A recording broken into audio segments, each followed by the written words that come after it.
Hi, welcome to this week's bonus clip. I've been joined by Neil Keego Keegan as we record this as part of our rap pod following the Munster v Leinster match, which you'll find on Apple, Spotify, and all the usual other places. As it's our last content of the year, what better thing to harp on but how 2023 went for both Leinster and Ireland? And things were looking really good in those opening few months, January, February, starting with Leinster, who are winning week in, week out, Keego. Absolutely. So in the blue jersey, it was very different at the start of the season. This campaign, we were absolutely hammering everyone, and you and I every week we were trying to say, listen, don't get used to this. Relax. This is not normal. Okay, so we need to get bruised up, calloused up before we get into the big games. It wasn't happening early in this year, so maybe we may have paid for that down towards the end of the year, but we couldn't argue with the start in blue. A lot of players coming in, much like has continued into this campaign. A lot of new faces coming in and getting experience so that when we get to the big games, they're not worried by the occasion. So it was a great start. Yeah, it was, and it was, and it wasn't just Leinster. I mean, Ireland had a winning streak going way back. Where we had slip ups. The first test against New Zealand, we'd lost to France in the previous Six Nations, but overall it was a prolonged series of wins. So we'd every confidence going. There was confidence from Leinster, and a lot of people saying, "Oh, the Ireland team is made up mostly of Leinster players," but it is what it is. So there was going to be a lot of confidence going into that Six Nations campaign, and it panned out. Yeah, absolutely. The beautiful thing was that first loss in New Zealand. Nobody was worried in terms of the coaching and the players and all that sort of stuff. They came on and they were like, yeah, we're not firing yet, but when we fire, we see where we can win that game, and that's what happened. And in terms of kind of rolling into the Six Nations, no one wants to see a green jersey, no matter what's happened. That maybe emotionally we're not ready to talk about yet, but no one is looking forward to seeing a green jersey, and that's something that we continue to take on into this year. Yeah, I mean, basically, like we'll talk about what happened later in the year, eventually, but I think it's really important that we do recognize that we won the freaking Grand Slam, lads. Do you know what I mean? Yep. I mean, that's the highlight of any year, and it's a lot of people a lot of Irish fans seem to want to forget that, and we're not, it's not spoken enough. I mean, obviously, technically the World Cup is more important because it has more countries in it, but the Six Nation comes around every season, and it's always a big event. It's to a lot of casual rugby fans that the Six Nations is rugby. That is the rugby of the season, and we won it. We won all 5 games. We deserve it. We were the best team of a lot of it, and it was just a great campaign all around. That's it. But the indicator of improvement is winning games. Like people are kind of going, well, I'd rather not win a Grand Slam, and if the whole point of the Grand Slam was to show where we were at that time. That's what it is. It's an absolutely serious competition that people would kill to win a Grand Slam. That's what we did. That shows that we are the top team in the world. We defeated everyone in there. And if we were to do it again this year, it shows that we're still improving and we're still moving. But I think, there's some people saying, sacrificing Six Nations for other things. That's just stupid thinking. It's not one or the other. You know what I mean? You're very rarely going to win a World Cup if you don't perform in the year. Okay, sometimes a team like New Zealand with the pedigree will be able to draw on something from from generations gone by. We don't have that. So we need to have this continuous success, incremental improvement with new faces coming through. And that happened in the Six Nations of 2023. Grand Slam, we all celebrated. I don't remember much of the celebrations now, to be fair, but I know we all did celebrate, and we moved forward from there. Yeah, I think I have a TikTok video I'm not exactly proud of from the celebrations as well. But anyway, no, that was definitely if you're gonna talk about Ireland Rugby 2023, if you don't mention the Grand Slam, you're not mentioning what happened, what really happened for the team of the year. But of course, then after that, of course, everyone goes back to their provinces, and we get on with the rest of the season. And we did have, Leinster did have a couple of disappointments despite all the wins. Yeah, absolutely. So I think this is kind of the difference between, maybe the last couple of years and what we're starting to see this season. The bruises weren't quite there. There was too many big victories. That's great every once in a while, but the teams need to be bruised up when you get into the business end of the season, and especially when you've got the European semi-final, league final, European final, whatever way that works. If you kind of lose a tight game as we've done for 2 years in a row, it breaks your heart. physically it takes everything out of you, it deflates the balloon, and then you've got to continue on with a league campaign, which, if that goes wrong, then the whole season's gone. So I think, we weren't bruised up enough, we weren't calloused up enough. But again, when you talk about European rugby, the combined loss in the last two finals is 2 points. So we're kind of going, it wasn't landslide, we weren't beaten, we weren't hammered. Yes, it's a slightly different game this year. We go 17-0 up. Nobody was popping champagne corks in D4. We knew what the story was, but it was just the energy that we expelled in that first half against La Rochelle. We just didn't have the gas at the end. They Leinster jitsu'd us. They made us do all the work, and fair play to them. And we had that in the back of our heads as we rolled into this season.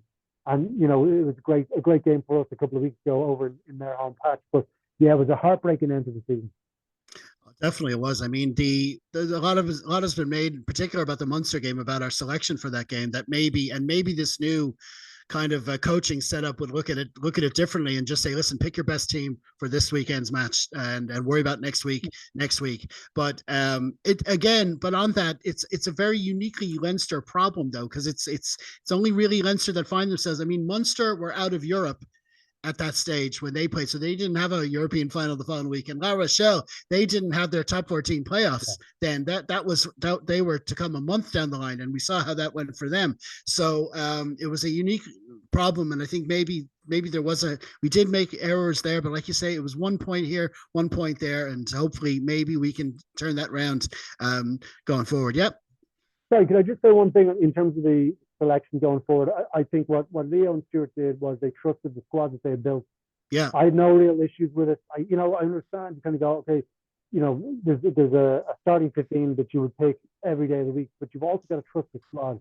Those players came back this year with that experience, and I think that's going to pay off. I think that's what the guys have done and what has been happening over the last maybe 5-6 years. There's a squad, there's an absolute team there, not just a starting 15.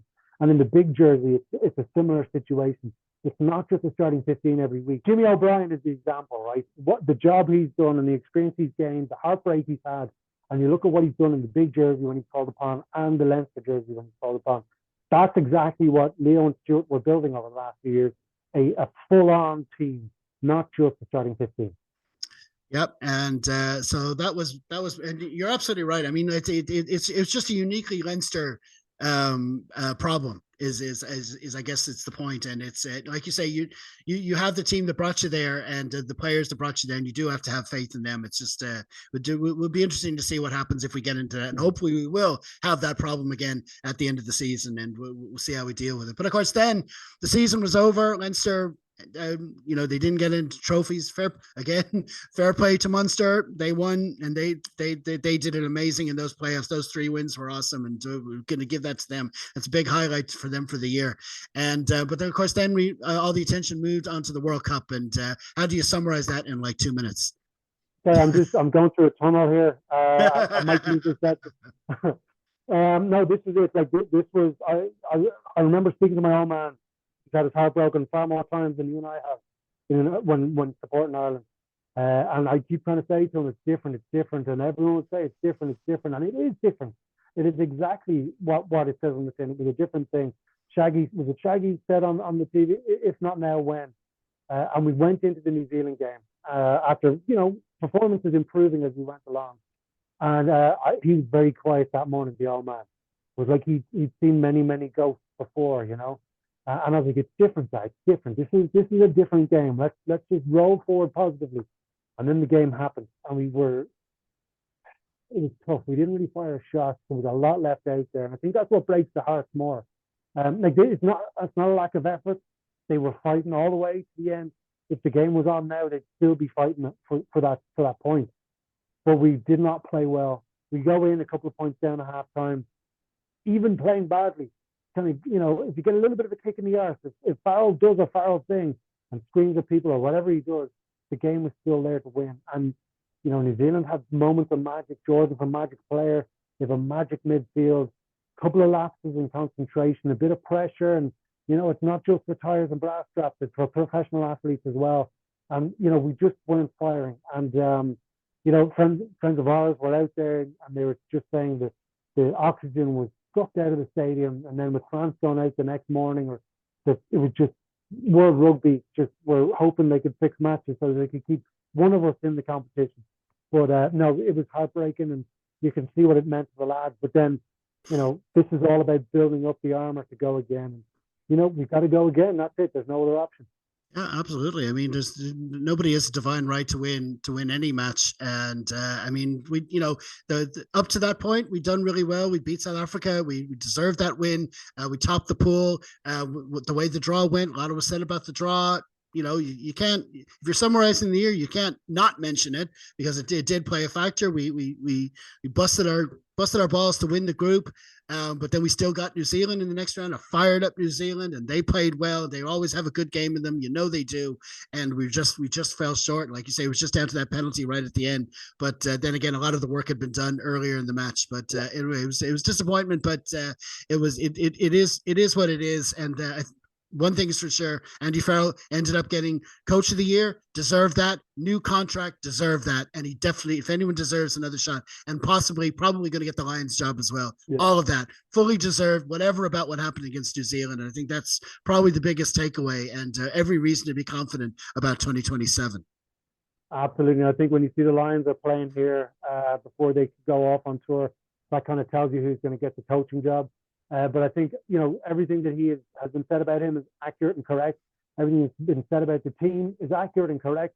We just got to keep knocking on that door. We can't let this take up too much headspace in our heads. We've got to keep going, and we've got big games coming up. Six Nations, summer tours, all that sort of stuff. So we just got to keep going, keep moving forward. Absolutely, and of course the rest of the 2023 was like Leinster starting their season. And if you listen to the pod, I mentioned at the start the pod where we were talking about Munster Leinster, we talked a little bit about that. The only other thing really to mention for the rest of the season was the retirements. We had Johnny Sexton, Keith Earls, and Conway, three big players in Irish rugby hanging up the boots.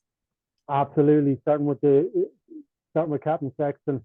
There was such a delay between the World Cup and his announcement. We were all kind of hoping, thinking, praying, if you're religious, kind of going, can we get another year out of him? And then we've got to stop being selfish. These lads put themselves on the line for our entertainment.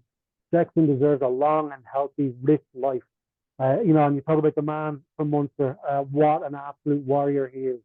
From the age of 14, when he started playing for Munster, all the way up to scoring a try in his 100th cap, finishing an Earls try like Keith Earls does. We love that man. And Conway, he's in the Munster pantheon forever for that try against Toulon that saved their season, that saved a lot of jobs, because if that try doesn't get scored, Munster changed everything a long time ago. And maybe they should have done it, but it was his moment of magic that kept them moving. And again, I'm good that he doesn't have more medals in his trophy cabinet, but none of these three lads need to reach into their pocket for Guinness money wherever they are in the land. So that's the biggest compliment we can pay a retiring player. Absolutely, especially showing that it is possible for players to move from Leinster to Munster and also be a big success as well. For all the other chat that's going on. Anyway, listen, right, that's it for our bonus clip. We're gonna leave it there. Many thanks again for tuning in. As ever, be sure to comment, like, share, and subscribe wherever you can, and follow us on any or all of our social media channels.